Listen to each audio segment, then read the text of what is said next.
Hi there. Are you trying to access those high bands of the IELTS exam? And maybe you're stuck in the middle, even though you feel like you have a really good level of English?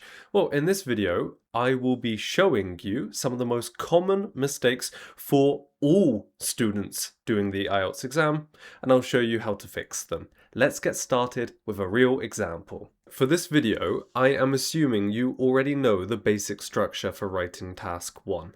Okay, if you don't, I have another video explaining this. It should be introduction, overview, and then main body paragraphs. We are going to look at a question and a student's answer to this question to see why do they have a lower band? What are the problems they made? Okay, here's the question.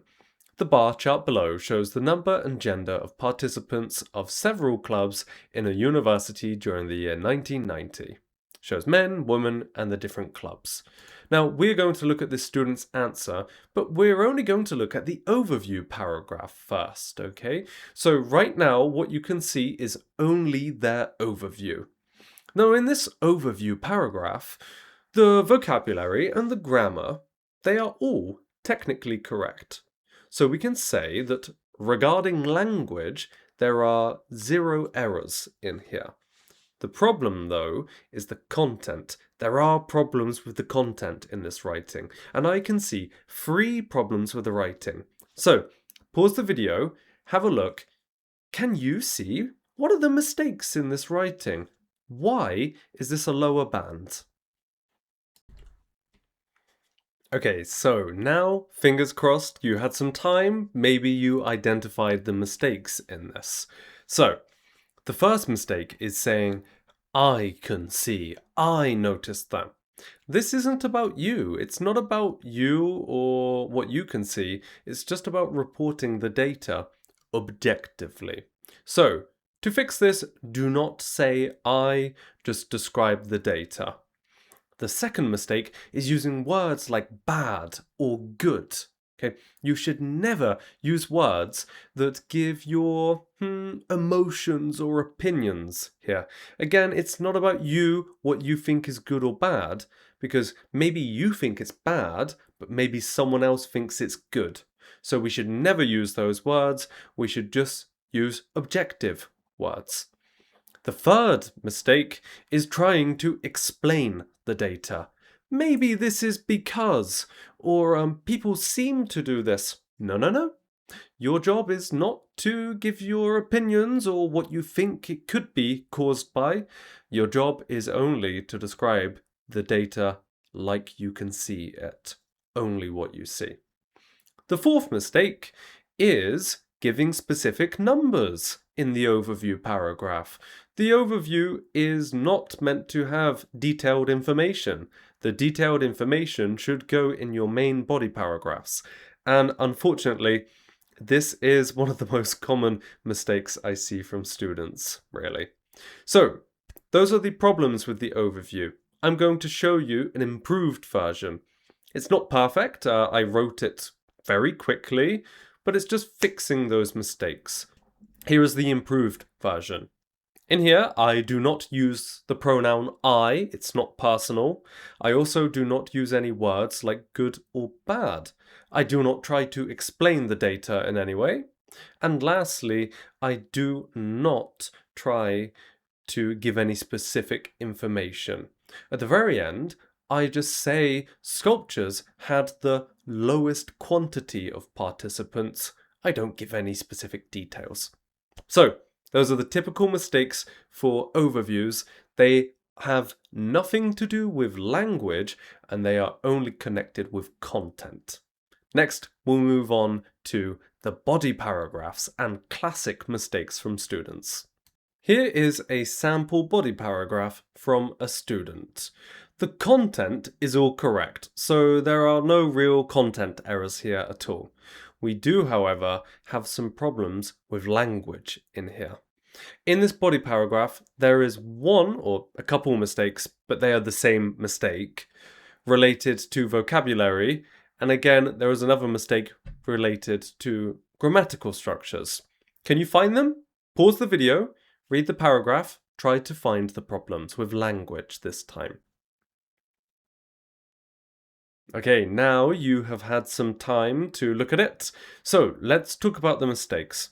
The first mistake is about trying to use vocabulary that is good vocabulary, but it's not appropriate.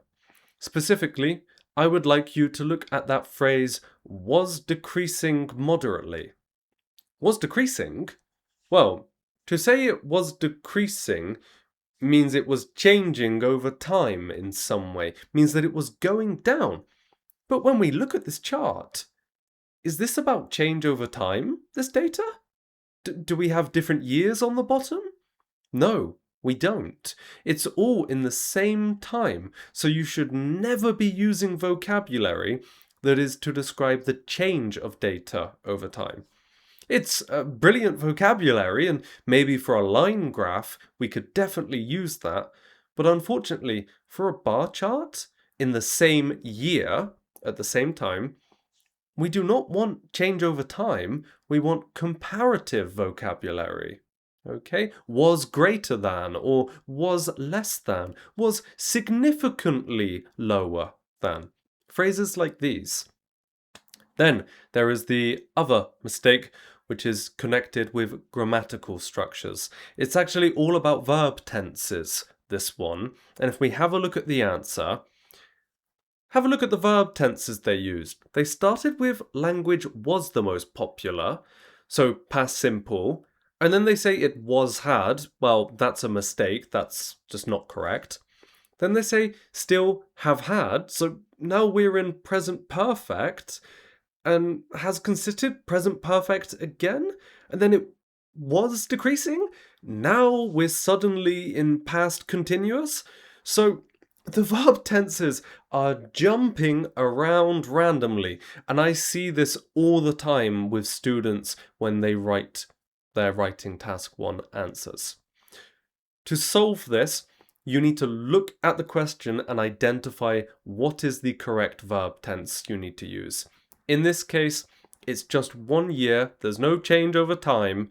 Probably past simple is the best verb tense to use here, really.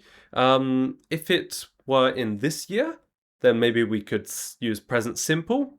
And if it were from the past to now, maybe we could use present perfect. I am planning to make a video focused on just explaining this, because I understand that it's a difficult topic for students.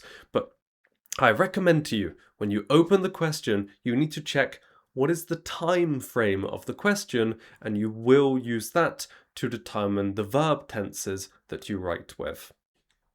Okay then, so how can we improve this answer? Well, I will show you my body paragraph that I have written. Take some time, pause the video, read it. Okay, now you've had some time then. Basically, I just use past simple as my primary verb tense because it all happens at the same time in 1990. There is no change over time, so it would not be appropriate to use past continuous or past perfect here. So then, that's everything. That's the end of the video. I tried to keep this one short, like I always try to. To summarize, we have 2 categories of very common mistakes. The first category, or first type of mistake, is about content problems, and the other category is about language problems. Let's summarize those content problems. The first one then, writing in a personal style, using I. Second issue is using words like good or bad that show emotions and opinions. Thirdly is trying to explain the data. And the last content problem is giving specific details in the overview paragraph. If we come over to the language problems then, we have using words inappropriately just because they sound good. Don't use words just because they sound good. Use the appropriate vocabulary to describe the type of data and graph you have. And lastly, the final mistake is using verb tenses randomly or inappropriately, again, just because you want to sound good. That's the end of the video. I hope you can follow these tips. If you avoid these most common mistakes and you have a pretty good level of English, then You are in a very good position. You are doing better than most students when they first start taking the exam. So, thank you for watching and good luck with preparing for the exam.